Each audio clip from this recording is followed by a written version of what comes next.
हमारी यही एक मैसेज थी, जो हम बहनों को एक हक दिया गया था, जो हमारे प्रधानमंत्री नरेंद्र मोदी जी ने हम बहनों का जो हक रखा था, जो उन्होंने ये पार्लियामेंट सेशन में जो आप देख ही सकते 16, 17, 18 के जो 3 दिन हम महिलाओं के रचा इसमें रखे गए थे, लेकिन कांग्रेस पार्टी ने और समाजवादी पार्टी ने जो वुमेन्स एंटी अलायंस चलाई यहाँ पे, जो उन्होंने हमारा हक रोका, हम उनसे यही आज यहाँ प्रोटेस्ट का जवाब मांगने आए थे। उन्होंने हम बहनों का इन 70 करोड़ जितनी महिलाएं जितनी बहनें थी उनका हक क्यों उन्होंने रोक के रखा। जो हमारे प्रधानमंत्री नरेंद्र मोदी जी ने जो एक विजन लिया था, हम महिलाओं को एक मौका दिया था पार्लियामेंट में बैठने का, अपनी बात रखने का, लेकिन ये लोग चाहते ही नहीं थे कि हम बहनें जो है वो आगे आए, वो अपनी हक की लड़ाई लड़े। तो आप मार्च करना चाहते थे कांग्रेस ऑफिस? हमारा आज का ये प्रोटेस्ट यही था कि हम कांग्रेस ऑफिस के गेट तक जाना चाहते थे, उनसे ये उन तक ये मैसेज पहुंचाना चाहते थे कि वो नारी शक्ति के अगेन है, लेकिन हम महिलाएं भी चुप नहीं बैठेंगे। हमारी जो ये बिल उन्होंने रोकी, हम इसको पास करके ही रहेंगे।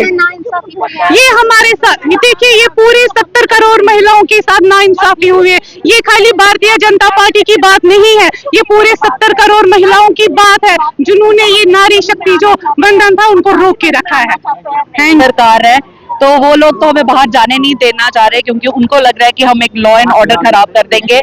ये तब इनका लॉ एंड ऑर्डर तक खराब नहीं होता था जब यहाँ पर पथराव होता था, लेकिन कुछ महिलाएं अगर बाहर जाना चाह रही है तो उनको रोका जा रहा है, ये बोलकर कि लॉ एंड ऑर्डर खराब हो जाएगा। जब नारी शक्ति अपना हक मांगती है तो उनको पार्लियामेंट और असेंबली में जाने से रोका जाता है। जब नारी शक्ति कहीं जाना चाहती है, अपना मार्च करना चाहती है, उनको वहां रोका जाता है। तो विपक्ष हमेशा यही चाहता है कि जो महिलाएं हैं वो एक कन्फाइंड जोन में रहें, वो एक बंद कर रहें, बाहर खुले में ना आए, वो अपनी आवाज ना उठा पाए। मुझे बताइए, क्योंकि कांग्रेस का कहना है, या जिस तरह से पूरा मुल्क जानता है, 2023 वो पास हुई थी। अब कांग्रेस कह रही है कि बीजेपी धोखा दे रही है खवातीन को, अब इनको भड़काने की कोशिश कर रही है। धोखा क्या दे रहे हैं?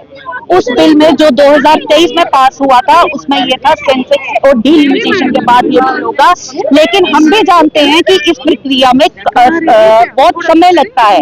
तो कहीं ना कहीं हमारे प्रधानमंत्री की ये सोच थी कि ये जो बिल है वो इम्प्लीमेंट जो है 2029 की आने वाली इलेक्शंस में ही हो जाए, ताकि महिलाओं को 33% का जो रिजर्वेशन है वो 2029 में ही मिल जाए। इसी के चलते एक अमेंडमेंट बिल इस बार लाया गया, जो विपक्ष ने पास नहीं होने दिया और एक महिला को हताश कर दिया, निराश कर दिया।